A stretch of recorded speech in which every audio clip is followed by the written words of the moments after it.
mega love shoutout, Mabsat. Siyempre, nandito na naman tayo sa isang attorney na ating sinusubaybayan madalas, Mabsat, no? What if VP Sara resigns? Question mark. Can the Senate continue with the trial? Ayan. Kung nag-resign ba si Dusta, itutuloy ba ng Senado ang trial?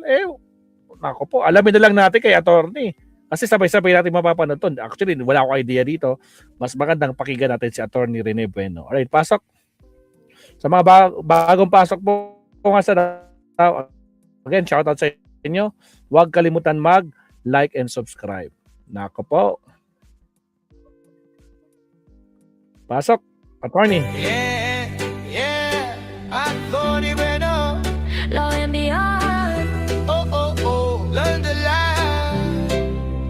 Know you're right. Buenos dias, buenos tardes mga amigos, mga amigas, sa aking mga kompanyeros at kompanyeras, mga kasama ko sa UB sa Usapang Batas. Magandang araw po sa inyo lahat.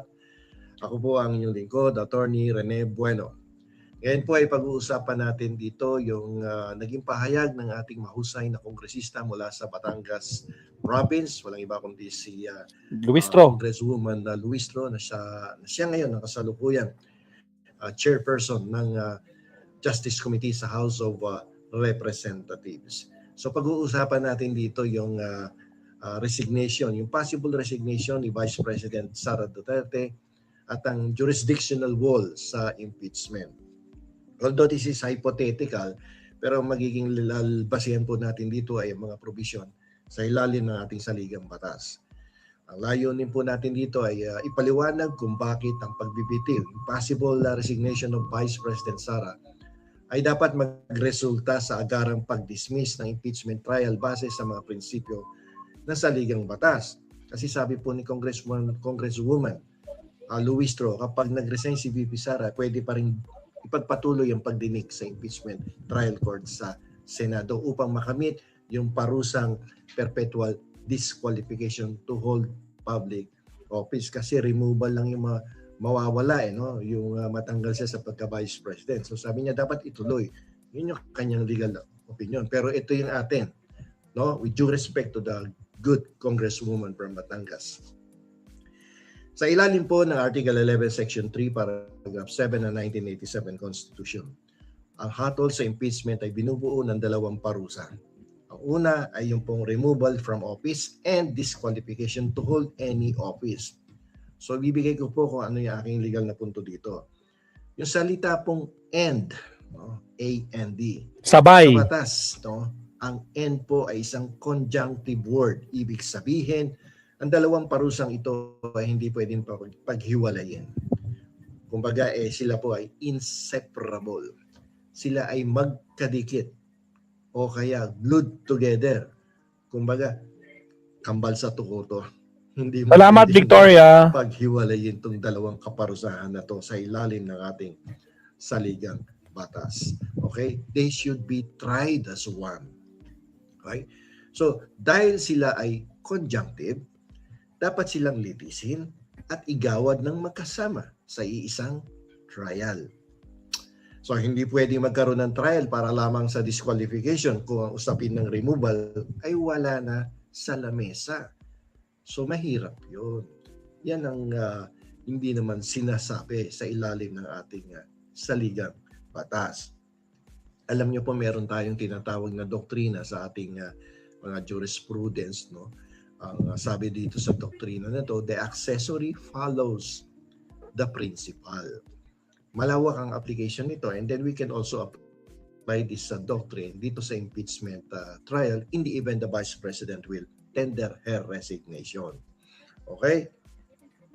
Dito natin papatibayan ang argumento gamit ng isang fundamental principle under the existing law.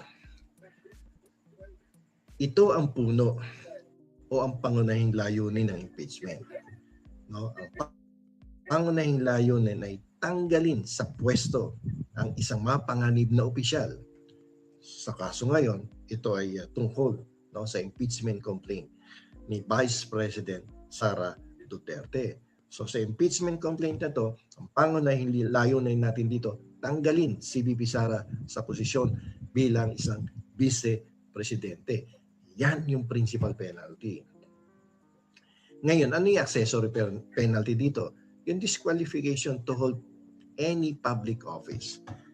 Ito yung sanga o yung dagdag na parusa na nakadepende lamang sa pagkakaroon ng principal penalty. Okay? Ang puno, yung removal. Ang sanga, perpetual disqualification. Ganito po ang application niyan. Kung susundin natin yung doktrina. The accessory always follows the principal. Kapag ang principal, yung removal, ay nakamit na sa pamamagitan ng resignation ni Vice President Sara Duterte, ang accessory, yung disqualification to hold any public office, ay wala na ring basihan para ipagpatuloy ang pagdinig sa impeachment trial court. Hindi pwedeng mabuhay ang sanga kung wala na ang puno. Dahil naging moot na ang removal, dapat na ring mamatay ang usapin ng disqualification sa impeachment court. Okay, bukod dyan sa doktrina na yan, meron din tayong isa pang argumento dyan. Ito po mga hypothetical situation tong pinag-uusapan natin dito, but everything will be based on the provisions of the Constitution. Ito. Pag nag-resign si Sara Duterte, mawawala na ang jurisdiction ng impeachment trial court. Alam naman po nating lahat, ang impeachment ay isa pong special jurisdiction na ibinigay ng konstitusyon sa Senado. Okay? So yung impeachment para lamang yan sa impeachable public officers. Pursuant to Article 11, Section 2 of the 1987 Constitution, ito pong prosesong ito ay para lamang sa mga opisyal na nasa pwesto, mga incumbent, impeachable officials. Ngayon, kapag nag-resign ng isang impeachable public official, hindi na siya public official. And she will now be classified as a private citizen. So sa sandaling mag-resign si VP Sara, siya ay nagiging isang pribadong mamamayan na lamang. Okay? Tingnan natin yung wall. Diba? Walang cooling crystals. Oops, narangan tayo. Para fresh. Switch to Colgate. Again, sa mga bagong pasok, huwag kalimutan mag-like and subscribe mga absat. Alright. Di, dalawa pang harang pumasok. Tingnan natin yung wall. Diba? Excuse me. Ang Senado bilang isang impeachment court ay wala pong kapangyarihan. The Senate as an impeachment court has no jurisdiction to try a private citizen. Walang karapatan ng Senado na litisin ng isang pribadong mamamayan. Ang pagpapatuloy ng trial ay magiging unconstitutional dahil lumalampas na ito sa limitadong kapangyarihang ibinigay ng Article 11 of the 1987 Constitution. Okay? So, ilan na yung argumento natin? Tatlo na yon. So, yan yung mga posibleng mangyari dyan. So, mga amigos, mga amigas, sa aking mga kumpanyeros, sa mga kumpanyeras na nanonood, sumusubaybay dito sa aking YouTube channel, malinaw po ang ating legal na pagsusuri. Ang impeachment po ay hindi isang only trial. Hindi pwedeng maging only rise yan. No? Ito po ay may hangganan. Dahil ang salitang ginamit sa konstitusyon ay end. Ang removal at disqualification ay isang parang package deal. Ba? So, parang kasal yan ng isang lalaki at ng isang babae. And inseparable. You cannot separate these two persons unless nagkaroon ka ng divorce or annulment of marriage. Parang dito din, palitan mo muna yung konstitusyon. Kasi sinasabi ng konstitusyon, inseparable yan . Kung ang opisyal ay nagbitiw na, ang principal penalty, yung removal, ay nitupad na ng kusa.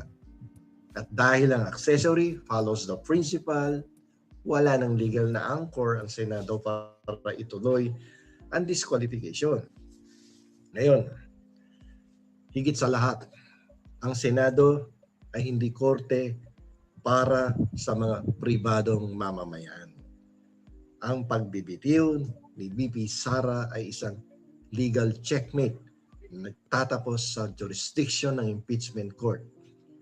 Kung may pananagutan man ang Vice Presidente, hayaan nating ang mga regular trial courts ang humusga sa kanya bilang isang ordinary citizen. So yan po ang ating legal na opinion with due respect to the Congresswoman and Chair of the Committee on Justice dyan po sa mababang kapulungan. Ito palitan lang na opinion to. At wala tayong pinapanigan dito, lilinawin ko. Wala tayong pinapanigan politiko dito. Hindi po tayo pro Duterte, hindi po tayo